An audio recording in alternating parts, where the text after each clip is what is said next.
This question is frequently brought up about how do you keep your string from slapping your forearm.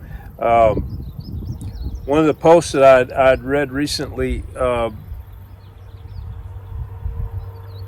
was asking if Native Americans wore forearm protection, and yeah, they did. Okay, most of them would wear it here around the wrist. It was real low, as more protecting their thumb, back of their hand, mainly because of the low brace height they like. If you have a lower brace height, that protects your bow lasts longer, your strings last longer. Anyway, they would brace their bows pretty low. And what I normally do with my Native American bows is to get the brace height on, I will shoot it and slowly I start off with the low brace height, and I'll slowly bring it back until it's just touching the back of my hand. And then I'll take the string, I'll put 3 twists in it, string it back up, and I leave it like that. And most of the time it brings it into almost to my hand. That's just how I do my brace height. But to get back to the question, a lot of people, what the problem is they try to shoot these bows like you would a modern recurve, okay, with the pistol grip. And they do it like this, and it throws their hand, it pushes your hand way around, okay? But that's okay if the arrow's over here. If you have a sight window and your hand's to the side anyway, okay? With a sight window, you had it like that, the arrow would be here instead of over here. So without the sight window, it puts the arrow closer to your forearm. So it's a lot easier for the string to slap your arm. A lot of your Native Americans, primarily Comanches, would hold their bows like this.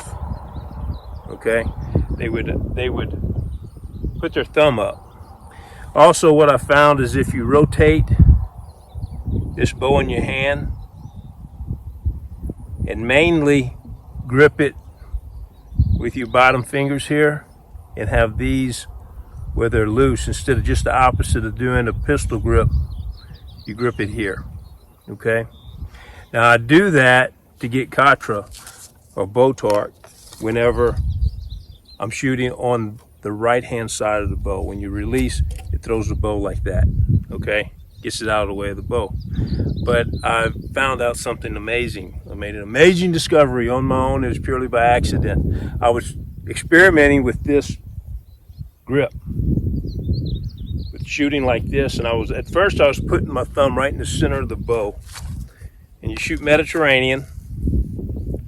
I was putting my thumb right in the center of the bow. And I was really wearing the side of my thumb out.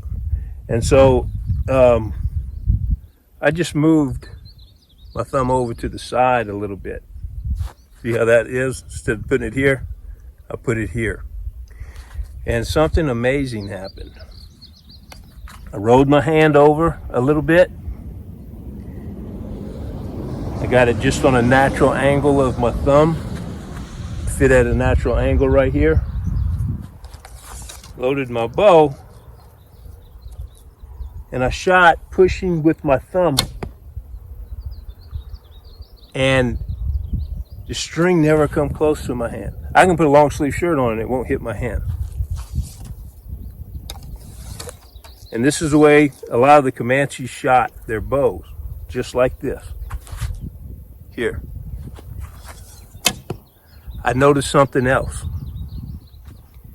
It also gives you Katra, like the Europeans use here on the right side to get the bow out of the way of the arrow. You don't have that archer's paradox.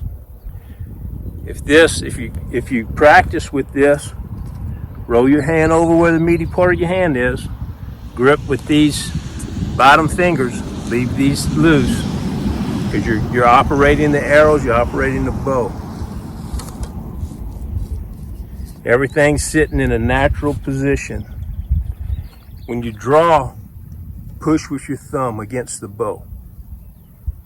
Watch what the bow does.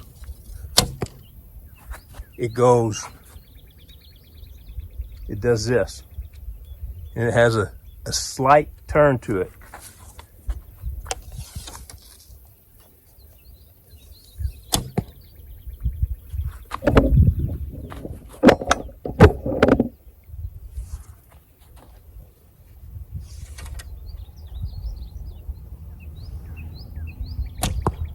See what it did? My arrow never came close to my hand. It didn't even slap the top of my wrist. But I'll experiment with it. You might want to try that. I like doing it. That's whenever I shoot Mediterranean, that's the way I grip these bows. Most of the time, I shoot on this side of the bow. But when I'm shooting on this side, this is the grip. This side, I grip it like this. This side, I grip it like this. Anyway, I hope that helped you. You got it. Yeah.